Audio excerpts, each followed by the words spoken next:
Mars 2013, Renault signe son accord de compétitivité. Carlos Ghosn a mis dans la balance le maintien des sites français du groupe contre 7500 départs, une flexibilité accrue et un gel des salaires. Cet accord, les délégués FO de l'usine Sandouville y ont d'abord été hostiles.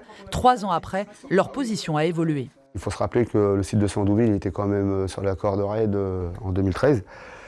Et donc cet accord a permis donc justement de relever le challenge de la compétitivité. Et c'est grâce à tous les salariés du site. Et ce qui a permis donc non seulement de le pérenniser et puis de nous assurer vraiment une activité sereine sur le site. Et ça, c'est important. De bons résultats mis en avant par la direction de Sandouville, chiffre à l'appui. 110 000 trafics produits en 2016 contre 52 000 il y a 2 ans.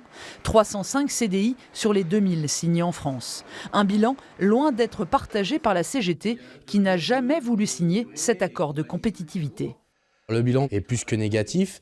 C'est plus de 8 000 départs avec des annonces de 2000 embauches. C'est le gel des salaires, c'est des pertes de connaissances, c'est des problèmes pour fabriquer les véhicules, c'est une augmentation hallucinante du nombre d'intérimaires chez Renault. Une situation que tous les syndicats espèrent faire évoluer dans le bon sens à l'occasion des négociations sur la phase 2 de l'accord de compétitivité. Elles viennent de commencer. Une augmentation générale des salaires pour tous les salariés du groupe. Ça, c'est clair, c'est la première demande forte de notre syndicat. L'amélioration des conditions de travail. Maintenant, il faut vraiment ouvrir le bureau des embauches fortement. On ne va pas se contenter de quelques centaines. Les négociations s'achèveront mi-décembre, suivies de près par tous les salariés, notamment ceux en intérim.